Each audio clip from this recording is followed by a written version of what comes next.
কল্পনা করুন এমন একটি জাতি যারা আল্লাহকে চিনত, তার নাম জানত, তার শক্তি সম্পর্কে শুনেছিল, তবুও তারা তার সামনে মাথা নত করত না। বরং তারা মাথা নত করত অন্য কিছুর সামনে। সেটি ছিল একটি মূর্তি। কিন্তু এটি কোনো সাধারণ মূর্তি ছিল না। এটি ছিল ক্ষমতার প্রতীক, এটি ছিল সম্পদের প্রতীক, এবং সবচেয়ে ভয়ঙ্করভাবে এটি ছিল মানুষের ভয়ের প্রতীক। এই মূর্তির নাম ছিল বাল।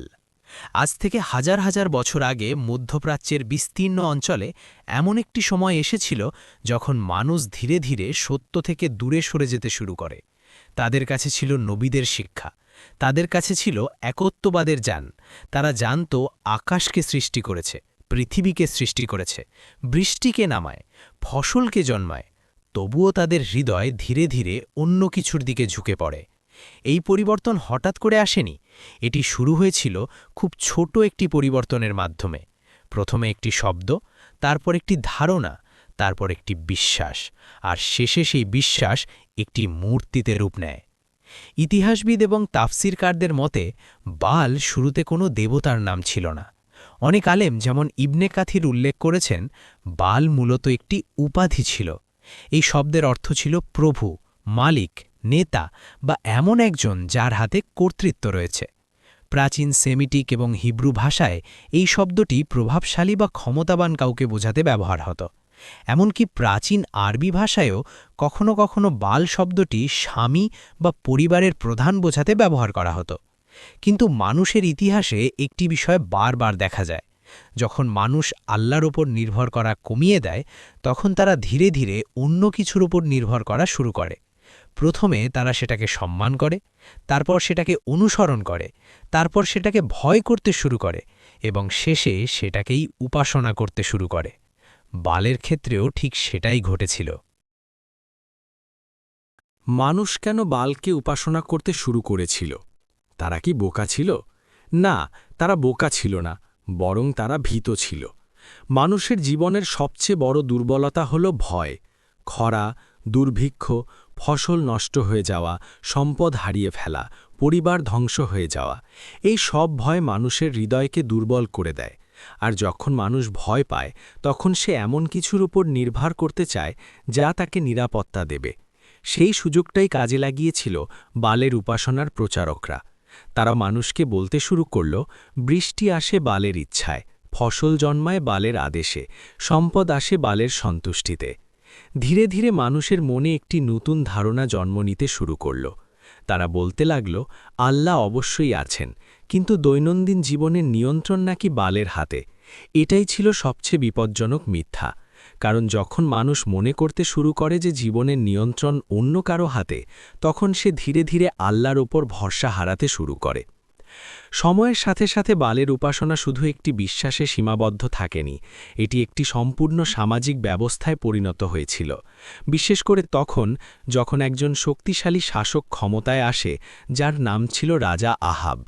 তার স্ত্রী ছিল ইজেবেল, একজন অত্যন্ত প্রভাবশালী এবং কঠোর নারী। ইতিহাসে উল্লেখ আছে যে ইজেবেল বালের উপাসনার একজন বড় সমর্থক ছিল। তার প্রভাবেই পুরো রাজ্যে বালের উপাসনাকে সরকারি ধর্মে পরিণত করা হয়। রাজ্যের বিভিন্ন জায়গায় বালের মন্দির তৈরি করা হয়, মূর্তি স্থাপন করা হয়, এবং মানুষের মধ্যে এই বিশ্বাস ছড়িয়ে দেওয়া হয় যে বালই তাদের জীবনের নিয়ন্ত্রক। শুধু তাই নয়, বালের পুরোহিতদের বিশেষ মর্যাদা দেওয়া হয়।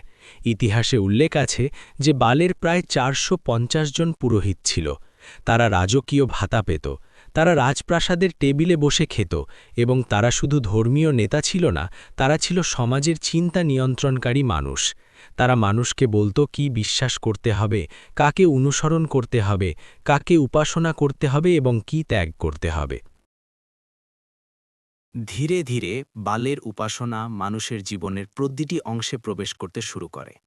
মানুষ তাদের ফসলের জন্য বালের কাছে প্রার্থনা করত, তাদের সম্পদের জন্য বালের কাছে নৈবেদ্য দিত, তাদের সন্তানের জন্য বালের কাছে মাথা নত করত। কেউ ভয়ে বালকে উপাসনা করত, কেউ আশায় করত। তারা বিশ্বাস করত যে বালের ইচ্ছায় বৃষ্টি আসবে, বালের আদেশে ফসল জন্মাবে এবং বালের সন্তুষ্টিতে জীবিকা বৃদ্ধি পাবে। এভাবে ধীরে ধীরে আল্লাহকে মানুষের জীবনে দূরের এক স্রষ্টা হিসেবে ভাবা শুরু করা হয়, আর বালকে দৈনন্দিন জীবনের কর্তা হিসেবে বিবেচনা করা হতে থাকে। কিন্তু বালের উপাসনার সবচেয়ে অন্ধকার দিক ছিল বলি। প্রথম দিকে পশু বলি দেওয়া হতো, গরু, ভেড়া, শস্য, তেল, মধু বা ওয়াইনের মতো জিনিস নৈবেদ্য হিসেবে দেওয়া হতো। মানুষ বিশ্বাস করত এইসব উপহার দিলে বাল খুশি হবে এবং তাদের জীবনে আশীর্বাদ আসবে। কিন্তু সময়ের সাথে সাথে বিষয়টি আরও ভয়ঙ্কর হয়ে ওঠে। কিছু ঐতিহাসিক বর্ণনায় উল্লেখ আছে যে শুধু পশু নয়, মানুষ নিজেদের সন্তানদেরও বলি দিতে শুরু করেছিল। বড় বড় ধাতব মূর্তি তৈরি করা হতো যার ভিতরে আগুন জ্বালানো থাকত। তারপর শিশুদের সেই আগুনে ফেলে দেওয়া হতো।